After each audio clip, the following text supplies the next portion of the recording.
Good morning and welcome to the Free Press News Café. My name is Dan Lett. I'm the political columnist for the Free Press. And for those of you having breakfast and coffee, I hope this will be an interesting interruption to your morning routine. For those of you watching online, I'm joined this morning by Paul Dewar, an Ottawa MP and NDP leadership hopeful, who is well known to Manitoba New Democrats and others. And welcome on sloppy. This is Ottawa weather. It is. I ordered it up because I was concerned that Manitoba and Winnipeg wasn't getting enough winter, so we sent some over. That's right. Well, we definitely didn't have enough slush. Indeed. Welcome, War. What is your agenda going to entail in this trip to Winnipeg? Well, we've already started. I was in Dauphin the other day and Brandon as well, and last night we had a great event here, a bit of a fundraiser get-together, and we'll be going to Gimli and Selkirk tomorrow and connecting with people here in Winnipeg. And of course, we rounded off by the debate on Sunday for Leaders Debate here, so lots to do here in Manitoba. Oh, that's great. We've certainly reached the short strokes here on memberships sales have closed. This past week, 110,000 new Democratic members across the country. That's right. What is the total membership now? Well, we're going to get actual numbers later today or early tomorrow, but that's what I'm hearing, about 110, 115,000 from right across Canada. And of course, as you know, it's one member, one vote within our party. It's direct democracy, and that means we have to get out and meet as many people as possible right across this country. So what it means for leadership candidates is we do a lot of traveling. So it's unlike a delegated convention where you're just trying to get to constituencies and to delegates. We're trying to get to as many of those over 100,000 members as possible. And are all the campaigns? Would you say that these new members, especially the new members, represent memberships that have been sold via leadership campaigns with some sort of a pledge of support on the first ballot? It will be hard to discern until we see the numbers and where they're coming from, but absolutely there have been, all of us have been out there, signing up new members right across the country, and typically when you sign someone up, you're, hoping they come your way, and so absolutely that's part of the strategy, but it's also, many members, you're inviting them in to join, they're going to look at all the candidates, and some have said that to me and said, great, I'm glad you're going to be a member of the party, and, take a look at me, and obviously if you have any questions, let me know, but they we'll be looking at other candidates as well. I assume that typically with this kind of a model of leadership, there's going to be a few faces with blood draining from them when the results of the first ballot come, because because there's no delegate selection process, you really can't tell if someone is stuck with you from when you sold them in the membership 4 months earlier. Yeah, so. And that's what makes it so exciting, and certainly keeps us on our toes as leadership candidates, because there's no way to know absolutely where everyone's going. I mean, you can't track more than 100,000 people. I don't care who you are. I don't care if you have the best Twitter accounts or whatever it is. It's going to be pretty wide open. Big flash mob is what big flash mob, and very exciting, I might add. Now, you kind of made headlines early last week by releasing your own internal poll. Yes. Tell me about the results, but also tell me about the strategy of releasing internal polls, because generally speaking, if leadership candidates have the resources to do the polling, you might whisper it in a few journalists' ears to keep them tuned in your campaign, but rarely do they ever get released. Well, first of all, it was something that, and I'll be frank about this, I have the best team, bar none, and there are people who decide what we're going to do and do kind of polling. This was phoning our membership, and over 6,000 members were contacted that told us where they were going to be on the first ballot and second ballot. And so I wasn't in the mix of all that. That said, we released it, and I was okay with that.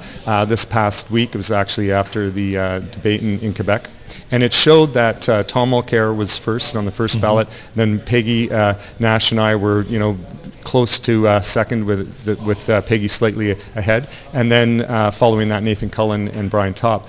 After the second ballot choices were put in, I jumped up to first.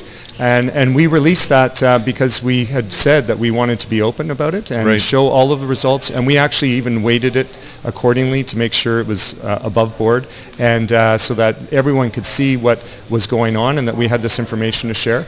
And instead of just whispering in ears, we decided let it be out there for everyone to see. Full this daylight. Had nothing to do with just letting some obstinate people in the National Press Gallery know that Brian Topp, in fact, was not, battling Tom Mulclair for the top spot. I like transparency and accountability, so I thought put it out there for everyone. And the collateral influences being what they will just let the cards fall where they may. Let the cards fall where they may. Yeah. It was interpreted partly as you trying to change the channel a bit, because the week prior to that, I think it's safe to say that everybody took out their whacking sticks and let you have it about your ability to speak French. The French language debate was held that week, and the reviews were mixed to poor, I think is fair to say. Is that also one of the collateral benefits, though, of the... Well, yeah, I mean, I wish I could say I was a master strategist and all this and knowing what the results would be, but we actually had done all of that work before the debate, and we're releasing it anyhow. So, we had to just tap into what people were saying and be upfront about it and release it as it was. But I have to say, I was very happy with I did a debate in French for 90 minutes. I had many of my colleagues throwing questions at me, and was able to be there in standing up to all of the questions and being able to respond accordingly. And I was very happy with my progress, and looking forward to the Winnipeg debate. But then we're having the Montreal debate a week after, and I'm looking forward to that. I take this on as a challenge, and I'm ready to meet that challenge, and also happy to see some endorsements from my Quebec colleagues. Now, we were talking about this just before we went on. You're actually trying to do something that in the history of federal politics has been quite difficult, which is you're trying to be leader of a federal party from Ontario. Now, of course, Jack Layton did it, and he was eloquent in French, and there's no doubt that was part of the reason why the party did so well in Quebec. But overall, federal parties do not pick leaders from Ontario. Why do you think that is? And do you think that is a challenge you need to overcome in this race? Well, clearly we broke that mold, if you will, with not only with Jack, but Jack's breakthrough in Quebec. And something about Jack is that it was his Le Bon Jacques was part of what helped us in Quebec, no question. But it was about his ability to connect with people. And, Hélène Lavidière, who's the MP who defeated Gilles Duceppe, is supporting me. She is focused on that, and she's saying, we need someone like Paul to be in Quebec, to be able to connect with people, as well as grow outside of Quebec. And so I guess what I'm saying is we broke the mold already with Jack, and we can continue to do that. I grew up, my mother was born in Montreal, grew up in Quebec. I understand the province. I understand the fact that they don't want to be taken for granted, just like anyone else in this country. And that's what we have to earn their trust, like anywhere else. And so I think politics obviously has changed in Canada, and I think that notion you have to be from X or you can't be from Y to be leader and prime minister, I think is changing. And I think that's a good thing. There's always been a sense that Ontario, of course, up until just recently when there's been a profound economic shift in the power base in the country, has been so dominant politically, so dominant economically, that resentment that exists in the rest of the country to that has been an impediment to federal politicians trying to lead their parties, and yet the rest of the country has always embraced prime ministers from Quebec. Do you believe that there is outside of Quebec? Do you think there's still an issue of resentment? Is that an issue in the English-speaking parts of the country? That's a really good question. I think things have changed to the point where, you look at how well the West is doing, economically speaking. You look at how power has shifted, I would argue. Just look at the recent census. And, you look at where the growth is happening, the strength of the population. And I think that has changed that dynamic. And I think Canadians, generally speaking, are not looking at Ontario and saying, geez, they have everything. There's some tough times. And if anything, they're saying, okay, how is it that we can look at the regions and balance things off better?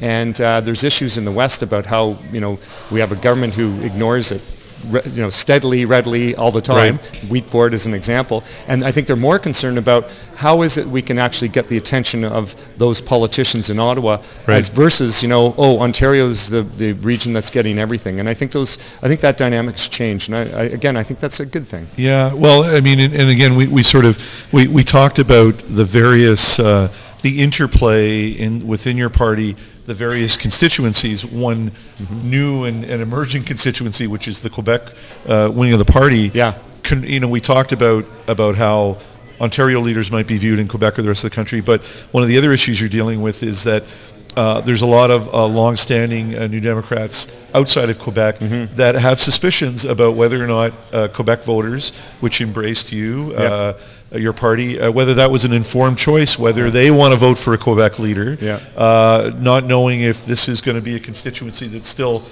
with you in 5 or 6 years' time. And have you heard that, and and how do you respond to that? I haven't heard it overtly. I think you're touching on something that might have been an impression in the past. I see myself as someone who can bridge those kind of different kind of political cultures, and that to say to our supporters out west is that what you want to see is a government that's going to be on top of the issues for their interests, and that doesn't matter where you live. And I guess the unique thing about our party is that we aren't just regionally based in a sense, because if you look at where we're the only opposition in Alberta. We have representation right across the country, and including in rural areas, and that's extremely important. So I say to those who might be concerned to say, let's look at what our values are, let's look at what our proposition is, and these are things that I would argue are shared Canadian values. Right. And Quebecers obviously are sharing those, as well as Manitobans or Albertans or people in Saskatchewan. It's there's an odd convergence of events right now. A federal budget coming up around the same time frame as the NEP pick a new leader. Yes. It's obviously anybody who wins the leadership is going to have to deal with the legacy or the fallout from this budget. What do you expect from the budget? What sort of a challenge will it be in a majority parliament to try and somehow influence the government's agenda? Well, I'm very concerned, and the big concern I have is the fact that this government hasn't really consulted Canadians. We've already seen Service Canada offices being closed, and people who are hired by government to support people who are unemployed are being let go. This is already happening. So I'm concerned about the choices, and we have that on the one hand. On the other hand, we have a government that is continuing to just be stubborn about these corporate tax cuts that aren't with strings attached to create employment. We have 1.3 million Canadians unemployed, and we need to see help for them. I haven't seen any indication that they're looking at a jobs plan that is going to help those people, or to ensure that we keep those services for everyday Canadians who are having a hard time. Just think of the OAS debacle. Right. I met a woman in Brandon just yesterday, and she's 84 years old and she's still working. She doesn't want to work. She thinks she's already, and she has, done her share. And this government's looking at, increasing eligibility for seniors, not looking at increasing the guaranteed income supplement, and instead is looking at buying, planes that they don't know will fly north of 60, how much they're going to cost. I mean, these are about choices. So I'm very concerned, but the big concern I have is that they have not consulted provinces, nor have they consulted everyday Canadians. Right. And with all due respect, I don't really trust Tony Clement to have his hand on the pulse of what is going on in everyday Canadians' lives. No, I think he has. He certainly seems to have the pulse in Aurelia. Yes, he's done a good job at showering $50 million in his own backyard, but about, how is he going to help the woman I was talking about in Brandon? Now, you mentioned taxation, and one of the subtle differentiators in this race, of course, is some of your colleagues have come out and said absolutely directly, as soon as I become Prime Minister, income taxes for wealthy Canadians and corporate taxes are going up. Yeah. You've been a little more nuanced. You haven't ruled out income tax cuts, but you just mentioned an issue about trying to tie tax cuts to job creation. Absolutely. Is there? Can you see a way as Prime Minister where you can maintain the levels of taxation of the Conservative government, but with higher expectations? Well, let me be clear. I've said that we should increase the corporate tax rate to 19.5, and it's actually what our policy had been during the last election. It's at 15 now, and I think it should go up. And that way, what we should do with that money is invest in people and in programs like I mentioned for seniors and others, but also reward the job creators. And we haven't done that. We need to do that for reasons you can imagine, and that is to actually get some activity going and getting people who are going to invest in our economy to do just that. On the other hand, I want to make sure that we're going to plug the loopholes. You know, tax havens is a huge issue that hasn't been tackled. And we're talking about $17 billion left this country between 2000 and 2010, and that was just from our chartered banks. Right. So I want to, you know, look at that, and finally to talk about how the loopholes that exist need to be dealt with before we look at changing the rates. Because if we're just going to put more water into a leaky cup, it's not going to get you where you want to get to. There's an overall sense that now is a very poor time for any party that seeks to lead the country, seeks to form government, to be talking about any kind of tax increase, especially at a time where we have lower voter turnout, and we know that people, you know, that it's maybe disproportionately now represented by voters are people who are more sensitive to that issue. Yeah. How do you how does the NDP reconcile that on a go-forward basis? I think that's an important issue, and I think we have to talk. I've talked about tax justice, and so when you look at people who are at the lower end, and my friend who is in Brandon at 84 still having to work, and the proportion of tax she has to pay versus those at the top, this is out of whack. So we have to talk about fairness, about what I call tax justice. What that means is just to have fairness in our system. Right. And if people see that there's going to be fairness in the system, and that you're not going to hurt the people who are at the lower end, and that you're not going to disrupt economic activity. In fact, you're going to ensure there's more accountability. They're on board. But we have to be careful with it, because it's Canadians are going to wonder, what are you going to do with that money? I mean, you want to make sure that it's connected to investments in programs that are key, like healthcare, like Social Security for seniors and others. And that's what our job has to be, and show that we can do a better job managing the economy. And that's something I'm very proud of as a New Democrat when I look at what's been done here in Manitoba over the years, is making the smart choices, investing in people, and investing in key sectors to help the economy grow sustainably. Right.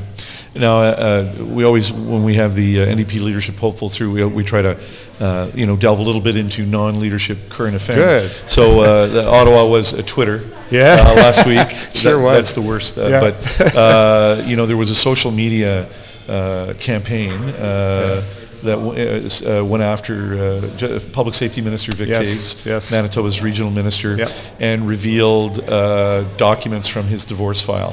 So I'm first of all going to ask you for your general reaction to what happened last week, but and then broaden it and ask you a little bit about whether you believe this was really about the bill that was behind it, or whether it was perhaps about Vic. Well, I think people are always surprised when they see this kind of eruption on either Facebook or Twitter, and no one can say that they saw this coming, in a sense.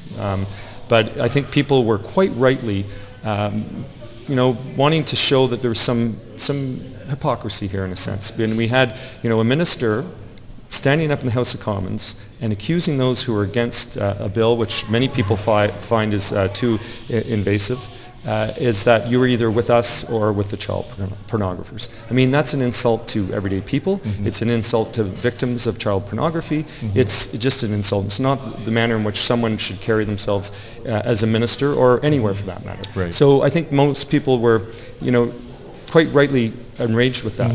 And so when you are dealing with technology, and you actually have a bill that has to do with technology, and you're making these comments, look out. I mean, this is something that politicians haven't quite got their handle on, is how the virtual world, the virtual commons that is out there, can just self-organize itself, as we saw last week, and decide to get behind something and really push the message, and in this case, take on someone who they felt was being hypocritical. Now, by my accounting, and maybe before 2006, but at least since 2006, the Federal Conservative Party has been accusing the opponents of its justice bills of being sympathizers with of pedophiles and child pornographers. So that's hardly a new tactic. Right. Irwin Cotler in Montreal knows that. But I've suffered from it as well. Absolutely. So and this was sort of the second part of the question, which is, do you really believe this anonymous Twitter account, was this really about the bill, or was there's something more personal in it? Yeah, I think it was, obviously the motivation was, and the kicker was the response of Mr. Toews to people who were critiquing the bill, but also people who were just pretty enraged at this kind of approach, and that finally they're saying, you know what, this isn't the first time Mr. Taves has come out with how shall I put it diplomatically, a very strong response to people who don't agree with him. Right. And he's done this time and time again. I sit right across from the House of Commons, and I've heard him on air and off air. And I think people are finally saying, you know what, I've had enough of this. And so they, unleash the Twitter hounds, if you will. And I think that's, I guess that shows that sometimes the, chickens come home to roost. For the record, I don't want to see us getting into that kind of politics by any means. I think that's the kind of politics we see south of the border. But it's this kind of reaction, there is a reaction to what was being put out there. I'm not asking you to endorse the information that was revealed, but did the public actually have a right to know? These were public documents. Yeah, as I said, I don't want to see us go down that path, frankly. I understand why some people might have, felt that enraged and said, you know what, if you're wanting to pry into my internet account and you're saying that this is for safety, well, let's take a look in, your own backyard, so to speak, and to give them a taste of the medicine that would be coming, they feel, if the legislation put forward. But I really would be careful on how this works in terms of as a dominant response in our politics. Right. I think we have enough vitriol and there's enough toxicity in our House of Commons just on a daily basis, sometimes in question period, that we need not go down that path. It could be a potentially explosive addition to the story if it turns out that someone from an opposition party, we know that the Twitter account was managed from a House of Commons internet service address, but if it turned out to be someone connected to an opposition party, what sort of damage does that do to opposition politics in Ottawa? Well, we'll have to see what the evidence is first, and I'd like to see the evidence. Unlike John Baird, who was on Friday in the House, accusing, and he had already figured it out. Yeah, absolutely. He, judge and jury, Baird. But no, I think we'd have to take a look at that and say, okay, why, who's doing this? Were they on their own? And that people have to be held to account. It works both ways. Yep, absolutely. What's lies ahead for you this week in Manitoba? Well, as I said, going to get out to more communities, connecting with more people here in Winnipeg and the regions, and just wanting to get it to meet as many New Democrats as possible, and also just to hear from people about the issues. I have to say, one of the things that I'm very proud of, and not just saying this because I'm in Winnipeg talking to you folks here, is that when I'm on the road, I talk about the success of some of the programs here in Winnipeg. Immigration, what you've done here in the nominee program is being noticed, and I take that message out to folks. So I'm wanting to connect with people here, hear about some of the issues that we need to get behind and support at the federal level, but also, just talk to people about some of the successes here. And that's what I think we need to do as New Democrats, is show the successes and show that there's another way, and there's some great propositions we could bring to the federal government. Home care is another one that's done, tremendous here in Manitoba, success, but needs more support. And I'm looking forward to connecting face-to-face with as many New Democrats as possible here in the province. That's great. Thank you very much for stopping by, and I'm sure we've been pretty close to getting everyone, but you never know. We'll be talking to NDP leadership hopefuls when they come back through town. My name is Dan Lett, and thank you very much for joining us this morning from the News Café. Thank you.